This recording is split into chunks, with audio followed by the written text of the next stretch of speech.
Ma venerdì sera la Snaidero scenderà in campo al Lignano Basket per la prima uscita ufficiale.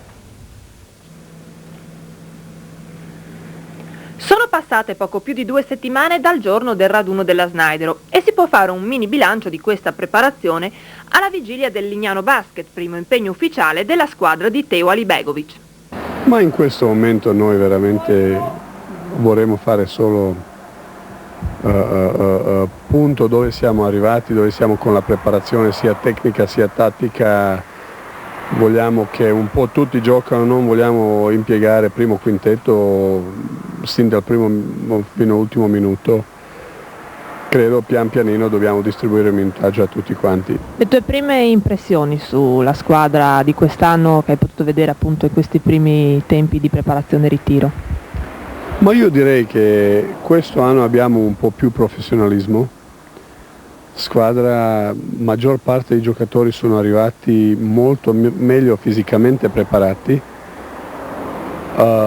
Abbiamo tante più possibilità in attacco. Per la prima volta il Lignano Basket mancherà Trieste, mancherà il derby. Friuli Venezia Giulia sempre aveva un derby, sia Gorizia Trieste, sia Gorizia Udine, sia Trieste Udine. Era sempre un derby e a tutti noi dispiace, ma veramente a me veramente dispiace che non ci sia questa partita, il carica intera settimana, 10 giorni. L'affetto verso la squadra dimostrato già alla presentazione si è concretizzato con un incremento nel numero degli abbonamenti rispetto all'anno precedente. Sentiamo che cosa ne pensa Alibegovic. Ma io sapevo sempre che pubblico friulano è pubblico onesto e abbastanza capace di giudicare valori.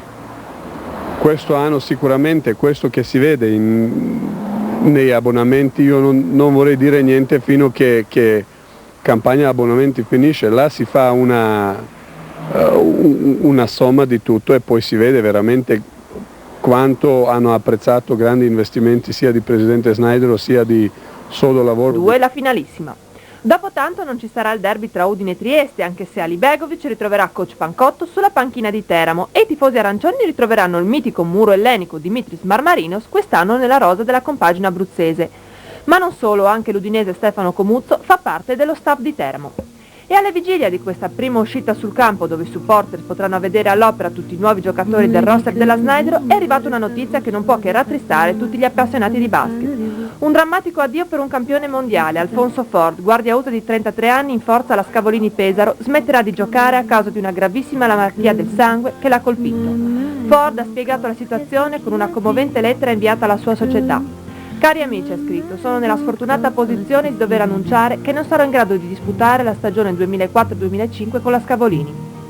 Purtroppo le mie condizioni di salute non mi consentono più a questo punto di competere come un atleta professionista. In questo momento sono veramente grato a tutti, agli allenatori, compagni di squadra, tifosi, arbitri e dirigenti che nel corso di tutti questi anni mi hanno dato l'opportunità di competere nello sport che ho amato di più. Un grande giocatore che ha animato i parquet di tutta Italia e al quale va un sentito in bocca al lupo per vincere la partita più importante della sua vita e della sua carriera.